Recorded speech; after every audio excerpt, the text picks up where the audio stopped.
నకిలీ మద్యం కేసులో కీలక డాక్యుమెంట్స్ మిస్సింగ్ అంటూ సోషల్ మీడియాలో జరుగుతున్న ప్రచారంపై మాజీ మంత్రి కాకాని గోవర్ధన్ రెడ్డి రియాక్ట్ అయ్యారు.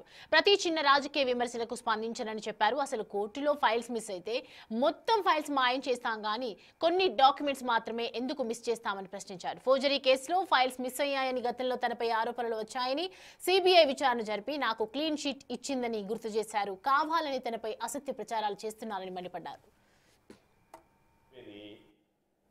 పత్రికల్లో వచ్చేటువంటి వార్తల్లో క్రెడిబిలిటీ లేదు. ఎందుకంటే ఆర్డీఓ ఆఫీసులో ఫైల్ మిస్ అయినాయని చెప్పి ఒక వార్త రాశారు, ఈనాడులో రాశారు. రాసిన తర్వాత కలెక్టర్ గారే ఫైల్స్ మిస్ కాలేదని స్టేట్మెంట్ ఇచ్చాడు. అదేవిధంగా కోర్టులో ఉన్నటువంటి కేసులు మాయం చేశాడు గోవర్ధన్ రెడ్డి అని చెప్పి వీడు మా పీసోడు అయితే కేసు శిక్ష కూడా వేసేసాడు సోమిరెడ్డి. ఇదిగో ఇన్ని రోజులు జైలు శిక్ష, ఇన్ని రోజులు దీనికి ఉపాహార కేసు ఏదో అన్ని జోడించి తీరా సిబిఐకి ఇచ్చాం. సిబిఐకి ఇవ్వమని మేమే చెప్పాం. సిబిఐ విచారణ జరిగింది. ఇంకైనా నోరు మూసుకున్న వాళ్ళు బుద్ధి ఉంటుంది పత్రికల వాళ్ళకి మాట్లాడేవాడికి.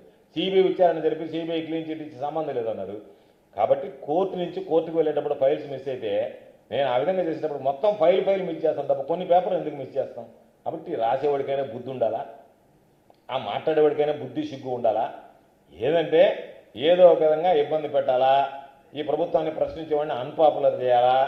కాబట్టి ఈ ప్రభుత్వాన్ని ప్రశ్నిస్తే వీళ్ళు పేపర్లో రాస్తే అన్పాపులర్ అవుతామనేటువంటి భయం ఉంటే ఏదో పాత రోజులు రాజనాల, నాగభూషణం, మొక్కమల వాళ్ళు విలన్గా ఉన్నప్పుడు జరిగేటువంటి ఇప్పుడు ప్రయోగించేట కుదరదు. ఇప్పుడు ట్రెండ్ మారిపోయింది. ఇప్పుడు అంతా కొత్త విలన్లు, కొత్త సెటప్లు, కొత్త ఇచ్చేసినాయి.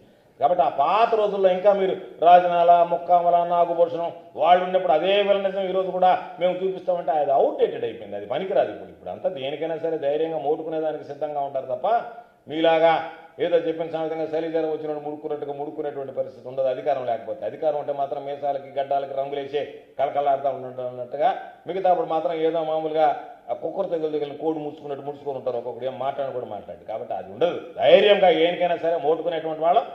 నేను మరలా కూడా చెప్తున్నా, మీకు దమ్ము ధైర్యం ఉంటే కొట్టేసినటువంటి ₹1 కోటి కొట్టేసినటువంటి సోమిరెడ్డి మీద విచారణ చేయండి అని చెప్పి ప్రభుత్వాన్ని డిమాండ్ చేస్తాను. నేను చెప్పేది